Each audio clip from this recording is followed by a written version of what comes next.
नमस्ते everyone, welcome back to my channel. आई हो साथीहरू सबैजना सन्चै अनि आरामै हुनुहुन्छ होला। यता म पनि सन्चै अनि आरामै छु। साथीहरू धेरै दिनको ग्याप पछाडि मैले चाहिँ नयाँ मुखमा भिडियो लिएर हजुरहरूको माझ आइसकेको छु। भिडियोलाई सुरुबाट अन्तिमसम्म हेरेर सपोर्ट गरिदिनु होला र च्यानलमा नयाँ साथीहरू हुनुहुन्छ भने च्यानललाई सब्सक्राइब पनि गर्न नबिर्स्नु होला भन्दै अब भन्ने लाग्नु साथीहरू खानातर्फ। आज मेरो खानामा साथीहरू स्पेसली गहुँको ढिँडो छ अनि कुखुराको मासु छ, साथीहरू देख्न सक्नुहुन्छ। अनि यता मुङको दाल पनि छ साथीहरू, मुगीको दाल। अनि आलु र फर्सीको मुन्टा है, यो चाहिँ साथीहरू। सलादमा चाहिँ केही छैन, काँक्रो र प्याज मात्रै छ। थोरै खाना पनि छ, थोरै दिन पुग्दैन आफूलाई खान है, धेरै खाने मान्छेलाई। यता ढिँडो पनि, यता भात पनि, साथमा पिउने पानी पनि छ साथीहरू। अब चाहिँ म ढिला नगरिकन खाना सुरु गर्छु है त। अब खाना चाहिँ कसरी सुरु गर्ने भने साथीहरू, यहाँ छेउबाट खानु पर्यो। मासु र ढिँडो क्या साथीहरू, यसरी झ्याम्की झ्याम लाएर कचौरोबाट खाने। फर्स्ट बाइट साथीहरू खाएँ ल।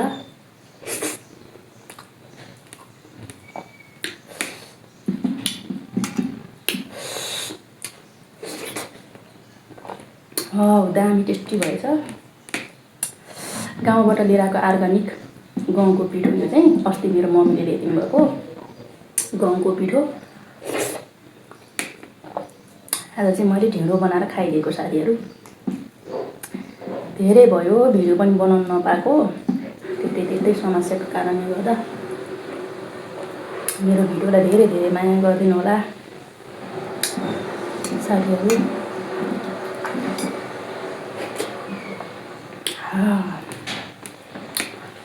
कति मिठो हो गहुँको ढिँडो।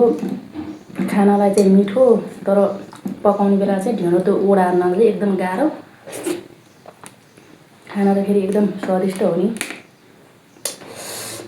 हामी गाउँमा कति खान्थ्यौँ सानो बेलामा यस्तो ढिँडो।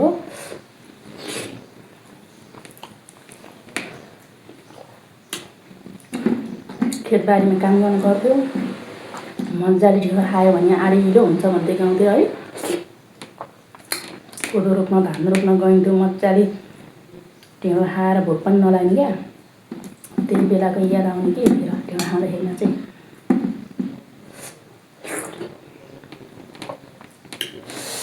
ग्रेभी बनाएको थिएँ, मिठो भएछ।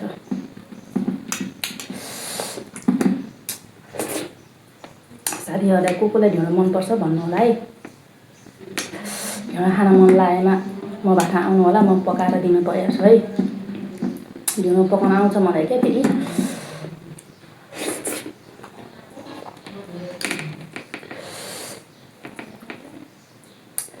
हाम्रो चाहिँ गाउँघरमा बुवा मम्मीहरूलाई चाहिँ ढिँडो नभई हुँदैन क्या। त्यो त सानैदेखि ढिँडो खाएर हुर्केको मान्छे। ढिँडो चाहिँ अत्याधिक मनपर्छ मलाई।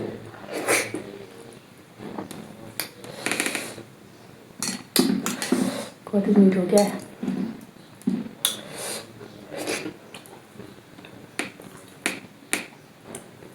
त सागसँग पनि खाइदिनु।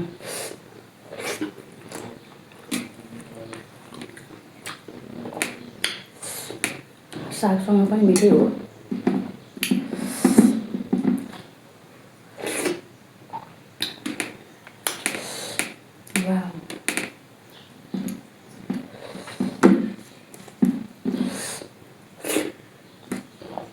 अब चाहिँ यहीँ खनाउने हो साथीहरू।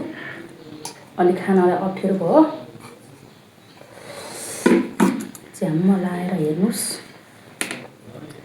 यहीँबाट चोप्ने मजाले, डल्ला बनाउने, खानु।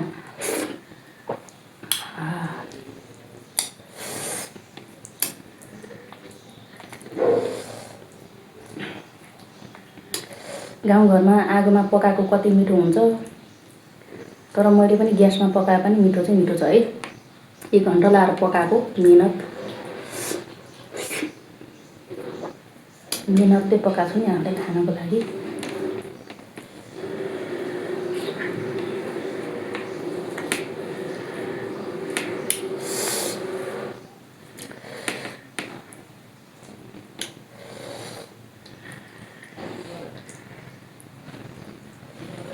यत्रो गाँस हाल्यो भने त अड्किहाल्ला।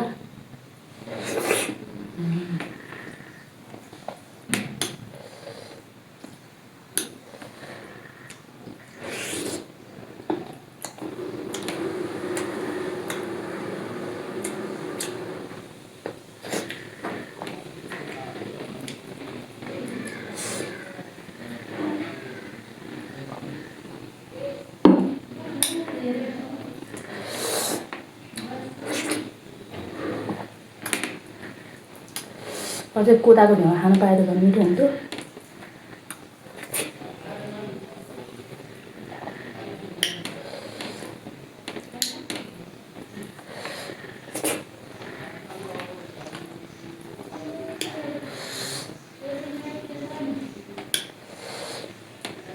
ग्रेभी बनाएको झोल हाल्यो भने त कुखुराको मासु नै मिठो हुँदैन।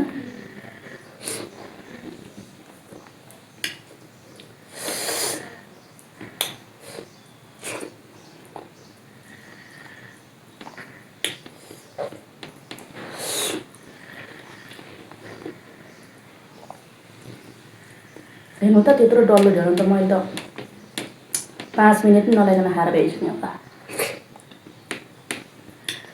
म यस्तो खन्जुवा छु कि लास्टै खन्जुवा हो। अब भात खानु पर्यो है त साथीहरू। भातमा चाहिँ भातको लागि चाहिँ भनौँ न यहाँ दाल छ साथीहरू। अब यो मैले यत्रो ढेँडो खाएँ, त्यत्रो ढेँडो खाएपछि यो भात पनि मैले भ्याउँछु त? भ्याउन सक्दिनँ होला जस्तो लागिरहेछ है मलाई चाहिँ।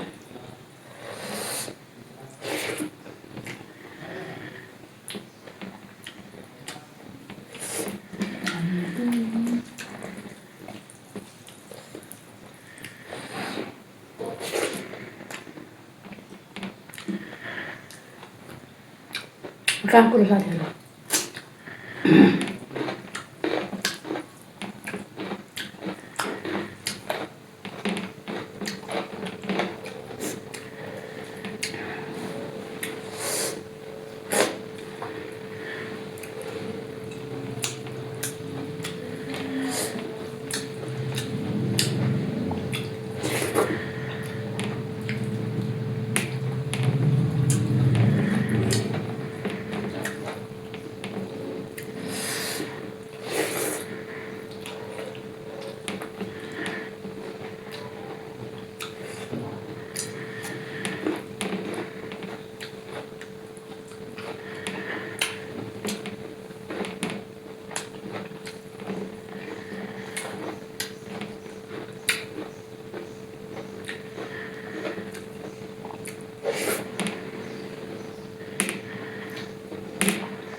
खाना पनि कति सकेको हेर्नु त, यो सबै खाएर रहेछ नि। खाएर सक्दिनँ कि जस्तो लाग्यो, तै खाएर चाहिँ सकेँ।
खाएन, फल मासु त मनै पर्दैन त मलाई त।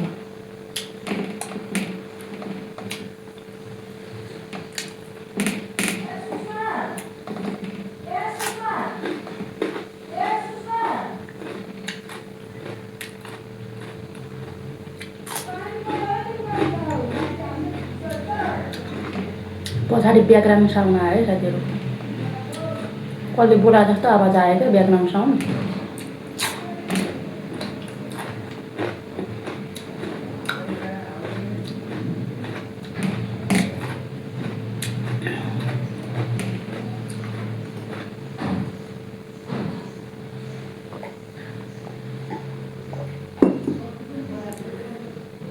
ल टन्न खाएर अगाडि पनि साथीहरू यत्रो एक थाल तेरा जति सबै खाएर भए। म त यस्तो खन्छु थियो साथीहरू, देख्न सक्नुहुन्छ सबै खाएर भइसक्यो। अब अर्को नेक्स्ट भिडियोमा भेटौँला। Thank you for watching my video.